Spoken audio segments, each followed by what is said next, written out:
देखिए हमारे साथ आनंद मोहन है, इनके पुत्र चेतन आनंद यहाँ नबीनगर से जदयू प्रत्याशी हैं। 2020 में शिवहर से राजद से जीते थे। आनंद मोहन भी जो है जोर शोर से चुनाव प्रचार में जुटे हुए हैं। बारून में इस वक्त उनका कैंपेन चल रहा है। आनंद मोहन जी, लगातार आप लोग कैंपेन कर रहे हैं, क्या माहौल लग रहा है और नबीनगर की जनता चेतन आनंद को क्यों वोट करे? अब देखिए, नबीनगर के लिए हम लोग कोई नए नहीं हैं। लवली जी जीती थी यहाँ जी, जाने परखे लोग हैं। यहाँ की सेवा में हम लोगों ने एक बेहतर कार्यकाल गुजारा है। बहुत संक्षिप्त था, छोटा सा था, 2.5-3 साल का, लेकिन उस कार्यकाल को आज भी लोग याद रखते हैं। बगैर कोई पक्षपात, जात पात, धर्म, मजहब कि हम लोगों ने जो यकीन नबीनगर ने लवली आनंद में दिखाया, उस विश्वास पर हम लोग 16 आना खड़े उतरे थे। आज भी जहाँ जाते हैं कोई न कोई एक कहानी है, कोई न कोई एक काम है। यही हम लोगों की पूंजी रही और इसी आधार पर पार्टी के शीर्ष नेतृत्व ने यहाँ भेजा है। अच्छा, इस सीट की काफ़ी चर्चा हो रही है, कहा जा रहा है बाहुबली आनंद मोहन के पुत्र लड़ रहे हैं। जी जी, और क्या कहेंगे आप लोग। बाहुबली, अब हम कहेंगे तो बुरा मान जाइएगा। आपके जन्म से पहले से हम पत्रकारिता में हैं। इमरजेंसी में जब अभिव्यक्ति की आज़ादी पर सेंसरशिप की तलवार लटकाई गई, तब आनंद मोहन क्रांति दूत का संपादक उसके खिलाफ जेल गया था, है ना। सुनिए, और कौन सा आज का नेता है जिसकी लिखी कहानियाँ पाठ्यक्रम में शामिल हो? कौन सा हमारे समकक्ष या उसके बाद की पीढ़ी में कौन ऐसे नेता है जिनकी लिखी किताब संसद के ग्रंथागार में की शोभा बढ़ा रहा हो? कौन से लीडर हैं जो हिंदी जगत के मानक प्रकाशन, प्रतिष्ठित प्रकाशन राजकमल से छपता हो?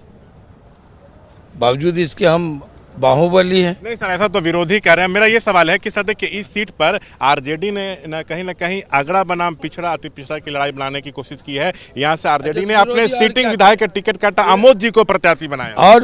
और क्या करेगा?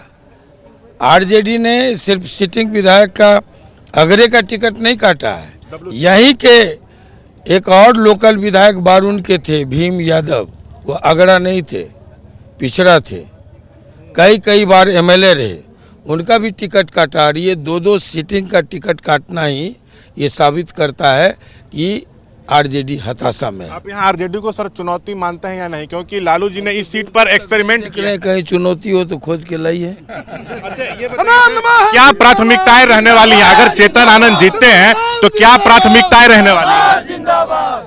प्राथमिकता होगी जो चिर प्रतीक्षित मांग है यहाँ का अनुमंडल, वो होगी प्राथमिकता।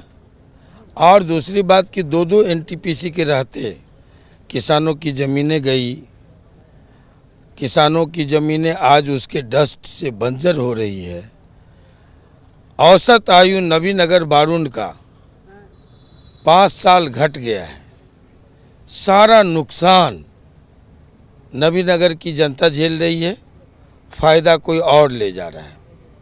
यहाँ पर बाहर से लाके और जो कर्मचारी हैं, अधिकारी हैं, उन लोगों को अधिकारियों ने अपने लोगों को लाकर अप्रोच वाले लोगों ने भर दिया है। रोजगार मिलना चाहिए, उसके बाद जो विकास होना चाहिए।